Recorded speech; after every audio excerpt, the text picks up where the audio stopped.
Hello दोस्तों, आज है 5 अगस्त और 5 अगस्त के करंट अफेयर के जो भी इम्पोर्टेंट क्वेश्चन बनते हैं आज हम उनके बारे में डिस्कस करेंगे। इसकी पीडीएफ आपको टेलीग्राम चैनल सीटी करंट अफेयर पर मिल जाएगी। तो चलिए पहला क्वेश्चन देखते हैं। देखिए, टोक्यो पैरालंपिक का थीम गीत कर दे कमाल तू किसके द्वारा रचित और गाया गया है? तो ये थीम सॉन्ग है जिसका नाम क्या है, कर दे कमाल तू। यह किसके द्वारा गाया गया है और किसके द्वारा यह रचित किया गया है?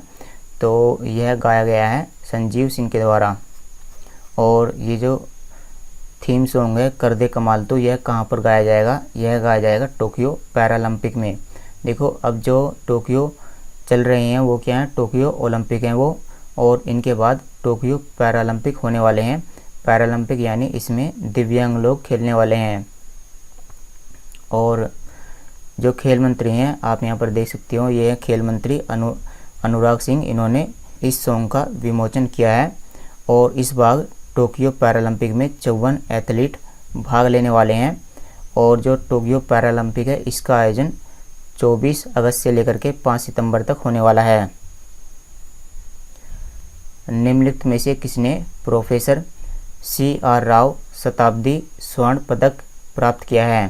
प्रोफेसर CR राव शताब्दी स्वर्ण पदक प्राप्त किया है। तो यह स्वर्ण पदक प्राप्त किया है जगदीश भगवती ने और C रंगराजन ने। तो ये स्वर्ण पदक इन दोनों ने प्राप्त किया है। तो great mathematician professor CR Rao. तो ये जो CR राव हैं ये कौन है? ये एक महान गणितज्ञ हैं। इन्होंने अपना जो योगदान दिया है वो सांख्यिकी में दिया है। आपने स्टैटिक्स का नाम सुना होगा, जिसमें हम क्या क्या निकालते हैं, जिसमें हम जैसे मीन, मोड यानी माध्यिका, इन सब की कैलकुलेशन करते हैं। तो उसके क्षेत्र में इन्होंने अपना बहुत सारा योगदान दिया है। और इनके बारे में जान लेते हैं कि यह पुरस्कार इन दोनों को दिया जाएगा, जगदीश भगवती और C रंगराजन। ये जो C रंगराजन है ये RBI के पूर्व गवर्नर रह चुके हैं। और ये जो जगदीश भगवती हैं ये कौन है? ये वर्तमान में कोलंबिया विश्वविद्यालय में पढ़ाते हैं। तो ये कोलंबिया विश्वविद्यालय में प्रोफेसर हैं। और C रंगराजन ये RBI के पूर्व गवर्नर रह चुके हैं। इन दोनों को प्रोफेसर CR राव शताब्दी स्वर्ण पदक पुरस्कार से सम्मानित किया जाएगा। होम लेन के ब्रांड एम्बेसडर के रूप में किसे नियुक्त किया गया है? तो होम लेन, आप यहाँ पर देख सकते हो, होम लेन के ब्रांड एम्बेसडर बने हैं MS धोनी, महेंद्र सिंह धोनी। और ये जो होम लेन है यह क्या कार्य करती है? जैसे कि इसके नाम से ही पता चलता है, होम का मतलब घर। तो जो घर होते हैं ये घरों का इंटीरियर डिजाइन करती है। जैसे ये घर है, जैसे ये क्या है, ये है घर। और घर के अंदर देखो कहाँ पर कुर्सियाँ लगाई जाएंगी और कहाँ पर मेज लगाई जाएगी, मेज। तो इस तरीके से जो घर का अंदर का जो डिज़ाइन होता है वो कौन डिज़ाइन करता है?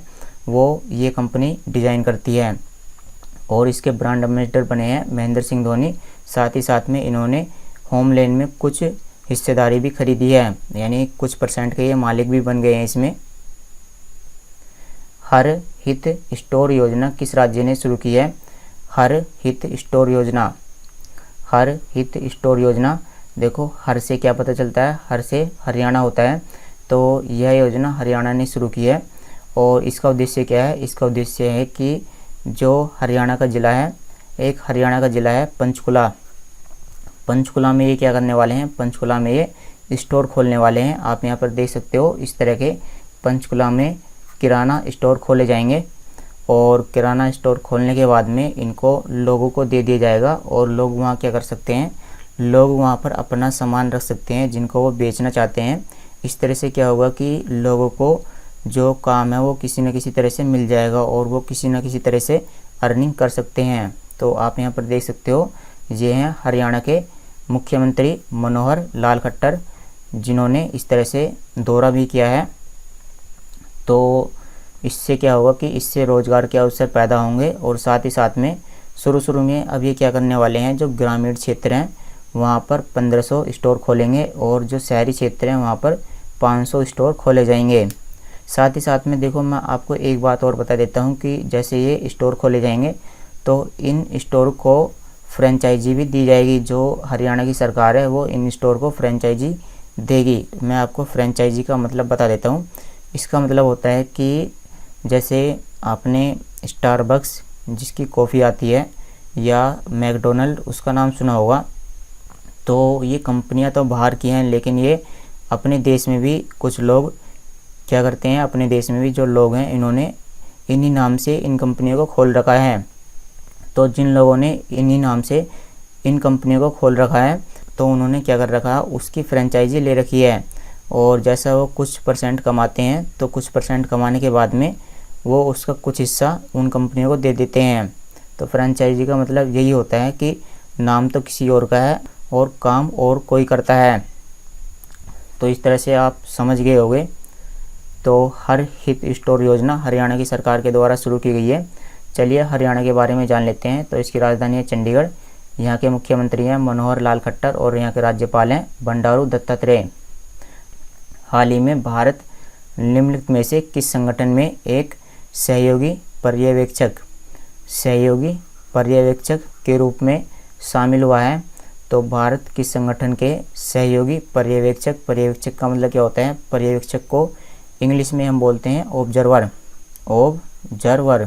ऑब्जर्वर का मतलब होता है कि एक तरह से ये क्या करने वाला है, ऑब्जर्व करने वाला है एक तरह से, यानी ये नज़र रखने वाला है। तो जो भारत है वो पुर्तगाली भाषा के देशों का समुदाय उसमें शामिल हो गया है। पुर्तगाली भाषा के देशों के समुदाय में यह शामिल हो गया है। और इस समुदाय में, इस संगठन में 9 देश हैं। इस संगठन में कितने देश हैं? इस संगठन में वर्तमान में 9 देश हैं। और ये जो 9 देश हैं, इनमें इनकी जो आधिकारिक भाषा है वो कौन सी है? इनकी जो आधिकारिक भाषा है वो है पुर्तगाली भाषा। तो भारत इस संगठन में क्यों शामिल हुआ है? भारत इस संगठन में इसलिए शामिल हुआ है क्योंकि जो भारत के जो संबंध है वो पुर्तगाली भाषी देशों के साथ अच्छे हो जाएं। तो ये जो पुर्तगाली भाषा है यह विश्व में 6ठी सबसे अधिक बोली जाने वाली भाषा है। और जो यूरोपियन यूनियन है और जो अफ्रीकी यूनियन है उसकी जो आधिकारिक भाषा है वो कौन सी है? उसकी आधिकारिक भाषा है पुर्तगाली। अगर हम विश्व में सबसे ज़्यादा भाषा बोलने की बात करें तो विश्व में सबसे ज़्यादा भाषा बोली जाती है चाइनीज़, उसके बाद बोली जाती है स्पेनिश और तीसरे नंबर पर बोली जाती है इंग्लिश और छठे नंबर पर कौन सी बोली जाती है? पुर्तगाली जो पुर्तगाल देश है यूरोप में, उसकी क्या है ये भाषा है। तो जो भारत है वो किस में शामिल हुआ है? भारत पुर्तगाली भाषा के देशों के समुदाय के सहयोगी पर्यवेक्षक के रूप में शामिल हुआ है। तो यह सहयोगी पर्यवेक्षक बना है। वर्तमान में 9 सदस्य इसके देश हैं और इसमें 32 सहयोगी पर्यवेक्षक हैं। तो भारत केवल और केवल इसमें शामिल हुआ है, सहयोगी पर्यवेक्षक में इसमें शामिल नहीं हुआ है। शंघाई सहयोग संगठन यानी SCO, इसकी फुल फॉर्म क्या होती है? शंघाई सहयोग संगठन या शंघाई कोऑपरेशन ऑर्गेनाइजेशन। वर्तमान में इसमें कितने देश हैं? इसमें 8 देश हैं जिसका भारत भी हिस्सा है। चलिए उन देशों के नाम जान लेते हैं। देखिए इंडिया का पड़ोसी देश कौन है? पाकिस्तान। और उसका पड़ोसी देश कौन है? चाइना। India, Pakistan, China. उसके बाद चीन। इंडिया, पाकिस्तान, चाइना, उसके बाद रूस। तो 4 देश तो ये हो जाते हैं। तो आप इनको तो आसानी से याद कर सकते हो। इंडिया का दोस्त कौन है? इंडिया का दोस्त है रूस। और इंडिया का जो दुश्मन है वो कौन है? पाकिस्तान और चाइना। तो आप इनको इस तरह से याद कर सकते हो, भारत, रूस, चीन और पाकिस्तान। और उसके बाद बचे कुछ 4 देश कौन कौन से हैं? किर्गिस्तान, फिर है कजाकिस्तान। तो इन दोनों को, ये दोनों जो देश हैं वो कैसे स्टार्ट होते हैं? तो इनको भी आप याद कर सकते हो। उसके बाद में कजा तजा। उसके बाद में कौन सा देश आ जाएगा? तजाकिस्तान। तो आप इसको भी याद कर सकते हो। तजाकिस्तान के बाद में एक देश और बचा है, उसको हम देख लेंगे। तो जो शंघाई सहयोग संगठन है उसके जो न्याय मंत्री हैं उसकी बैठक की अध्यक्षता किस देश ने की है? तो इसकी अध्यक्षता की गई है तजाकिस्तान के द्वारा या ताजिकिस्तान के द्वारा। और इसमें भारत की तरफ से किसने भाग लिया है? इसमें भारत की तरफ से जो भारत के न्याय मंत्री हैं उन्होंने इसमें भाग लिया है। और भारत के न्याय मंत्री कौन है? किरण रिजिजू। ये पहले खेल मंत्री हुआ करते थे, लेकिन अब इनको न्याय मंत्री बना दिया गया है। तो इसमें हम एक चीज़ और जान लेते हैं, इसकी अध्यक्षता की है तजाकिस्तान ने और इसका इस साल 8वां संस्करण हुआ है और आप इसको भी याद कर लीजिए। इसमें भारत की तरफ से कानून और न्याय मंत्री किरण रिजिजू ने भाग लिया है। साथ ही साथ में जो राज्य मंत्री हैं, राज्य मंत्री कौन से, कानून और न्याय राज्य मंत्री प्रोफेसर SP सिंह बघेल, तो इन्होंने भी इसमें भाग लिया है। चलिए SCO के बारे में जान लेते हैं। जैसा कि मैंने इसके 8 देशों के बारे में बता दिया है, कजाकिस्तान, किर्गिस्तान, एक तजाकिस्तान, एक है उज्बेकिस्तान। तो ये जो 8वां जो देश है आप इसको भी याद कर सकते हो। और इसका जो हेडक्वार्टर है, इसका जो मुख्यालय है वो कहाँ पर है, बीजिंग चाइना में, और इसकी स्थापना 2001 में हुई थी। चलिए तजाकिस्तान के बारे में भी जान लेते हैं। इसकी राजधानी है दुशांबे, यहाँ की मुद्रा है तजाकिस्तानी सोमानी और यहाँ के राष्ट्रपति हैं इमामोली रहमान। किस बैंक को मोस्ट इनोवेटिव इन डिजिटल बैंकिंग अवार्ड से नवाजा गया है, मोस्ट इनोवेटिव इन डिजिटल बैंकिंग अवार्ड। तो इसका मतलब क्या है, इसका मतलब है कि इनोवेटिव का मतलब है कुछ ना कुछ उसने नया किया है, कुछ ना कुछ उसने नया किया है। और मोस्ट का मतलब तो आपको पता होगा, मोस्ट का मतलब क्या होता है, सबसे ज़्यादा, सबसे ज़्यादा। और इन डिजिटल बैंकिंग यानी जो बैंक की जो सुविधाएं होती हैं, जैसे पैसे निकालना, पैसे डालना या और भी कुछ है, जैसे लोन का चुकाया करना, लोन चुकाना, तो इन सभी को इसने क्या कर दिया है, इन सभी को इसने डिजिटल में कन्वर्ट कर दिया है। तो ये जो अवार्ड दिया गया है, यह अवार्ड दिया गया है DBS बैंक को, जो कि कहाँ का बैंक है, जो सिंगापुर का बैंक है। इसका मतलब यहाँ पर क्या है, इसका मतलब यहाँ पर है सिंगापुर, यह सिंगापुर का बैंक है और इसको मोस्ट इनोवेटिव इन डिजिटल बैंकिंग अवार्ड से नवाजा गया है। और यह अवार्ड इसको किसने दिया है, यह अवार्ड इसको दिया है फाइनेंशियल टाइम्स ने, फाइनेंशियल टाइम्स ने, जो कि एक अखबार है, कहाँ का, जो UK का एक अखबार है। साथ ही साथ में तो चलिए मैं आपको DBS बैंक के बारे में बता देता हूँ। तो इसकी फुल फॉर्म क्या है, डेवलपमेंट बैंक ऑफ सिंगापुर। इसका मुख्यालय सिंगापुर में है और इसके CEO कौन है, पीयूष गुप्ता। तो आप इनको याद कर लीजिए क्योंकि ये भारतीय हैं। लवलीन बोरगोहेन किस खेल से संबंधित हैं, लवलीन बोरगोहेन, तो ये संबंधित हैं मुक्केबाजी से। आप यहाँ पर देख सकते हो इनके हाथ में ये इस तरह के ये जो हैं, तो ये मुक्केबाजी से संबंधित है, यानी ये कौन है, ये बॉक्सर हैं। तो इन्होंने हाल ही में क्या करा है, इन्होंने हाल ही में टोक्यो ओलंपिक में इन्होंने कांस्य पदक जीता है। तो आप इनका नाम याद कर लीजिए। और इन्होंने 69 किलोग्राम में कांस्य पदक जीता है। अभी तक भारत 3 पदक जीत चुका है। एक तो जीता है मीराबाई चानू ने, दूसरा जीता है PV सिंधु ने और तीसरा जीता है लवलीन बोरगोहेन ने। मिनी आईपे किसकी CEO बनी है, मिनी आईपे, तो मिनी आईपे ये इनका नाम है, आप यहाँ पर देख सकते हो। और ये CEO बनी है LIC की, LIC यानी life insurance corporation of India. चलिए LIC के बारे में जान लेते हैं। इसकी स्थापना 1956 में हुई थी और इसका मुख्यालय मुंबई में स्थित है। वर्तमान में इसके अध्यक्ष हैं MR कुमार और इसकी CEO बनी है मिनी आईपे। किस देश में दुनिया का सबसे बड़ा तारा नीलम समूह, या इसको हम इंग्लिश में बोलेंगे स्टार सैफायर क्लस्टर मिला है। तो ये इस तरह का पत्थर है, आप यहाँ पर देख सकते हो। ये क्या है, ये इस तरह का पत्थर है और यह कहाँ पर मिला है, यह मिला है श्रीलंका में।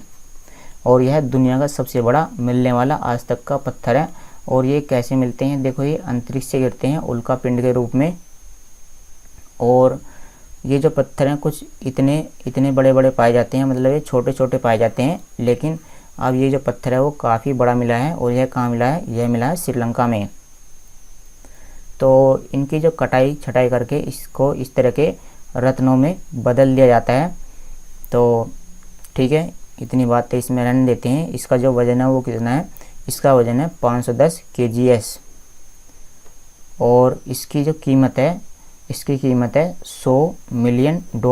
Leopard diaries the rosette in India नामक पुस्तक के लेखक कौन है, तो लेपार्ड डायरीज। लेपार्ड का मतलब क्या होता है, लेपार्ड का मतलब होता है तेंदुआ और टाइगर का मतलब होता है बाघ। तो ये दोनों अलग अलग होते हैं, लेपार्ड और टाइगर। तो इस पुस्तक के लेखक कौन है, इस पुस्तक के लेखक हैं संजय गुब्बी। किस अंतरिक्ष एजेंसी ने यूटेलसैट क्वांटम नामक उपग्रह लॉन्च किया है। तो आप यहाँ पर देख सकते हो, ये है सैटेलाइट और इसका नाम क्या है, यूटेलसैट क्वांटम। तो इसको लॉन्च किया गया है ईसा के द्वारा। ईसा का मतलब क्या होता है, European space agency. European space agency के द्वारा यूटेलसैट क्वांटम नामक उपग्रह लॉन्च किया गया है।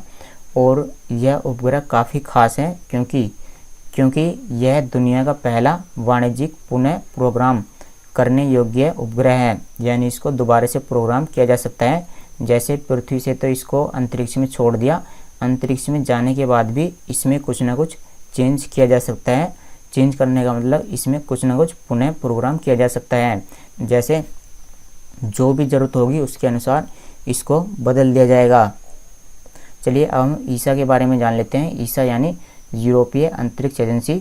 इसकी स्थापना 1975 में हुई थी और इसका मुख्यालय पेरिस, फ्रांस में स्थित है। इसके सीईओ कौन है, जोहान डीटरिच वॉर्नर, और वर्तमान में इसके 22 सदस्य हैं।